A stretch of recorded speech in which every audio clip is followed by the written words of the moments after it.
बंगाल चुनाव से पहले सियासी पारा हुआ हाई, ईसी भी विवादों में। पश्चिम बंगाल में विधानसभा चुनाव जैसे जैसे नजदीक आ रहे हैं, सियासी माहौल लगातार गर्म होता जा रहा है। राज्य की राजनीति अब आरोप प्रत्यारोप और तीखी बयानबाजी के दौर में पहुंच चुकी है। एक तरफ मुख्यमंत्री ममता बनर्जी लगातार आक्रामक तेवर में नजर आ रही हैं। उन्होंने केंद्र सरकार और भारतीय जनता पार्टी पर चुनाव को प्रभावित करने के गंभीर आरोप लगाए। ममता का कहना है कि बंगाल में लोकतांत्रिक प्रक्रिया को कमजोर करने की कोशिश की जा रही है।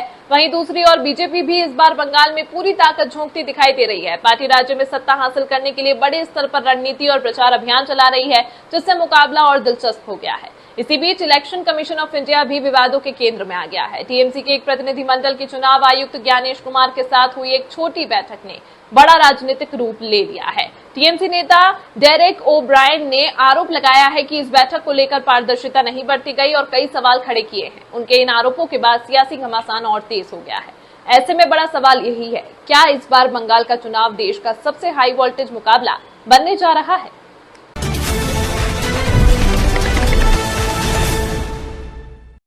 पश्चिम बंगाल में चुनाव जैसे जैसे नजदीक आ रहे हैं, सियासत का तापमान लगातार बढ़ता जा रहा है।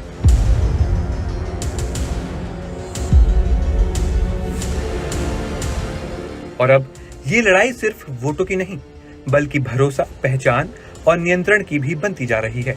एक तरफ है ममता बनर्जी, जो हर रैली में पहले से ज्यादा आक्रामक नजर आ रही हैं, तो दूसरी तरफ भारतीय जनता पार्टी, जो इस बार बंगाल में अपनी अब तक की सबसे मजबूत चुनौती पेश कर रही है।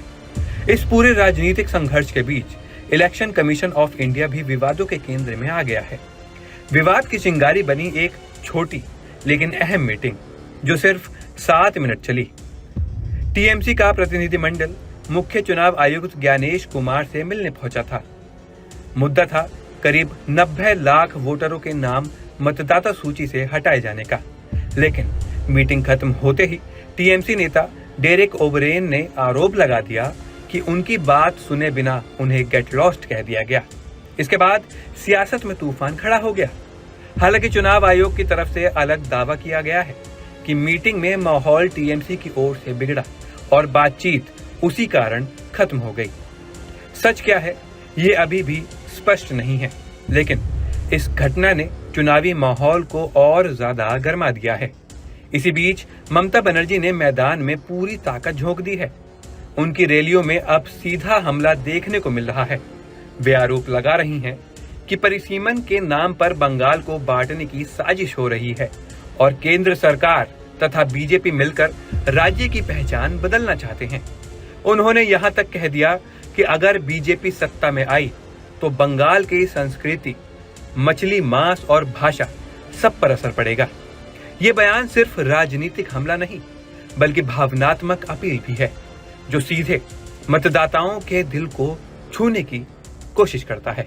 लेकिन दूसरी तरफ जमीन पर भारतीय जनता पार्टी की सक्रियता भी लगातार बढ़ रही है।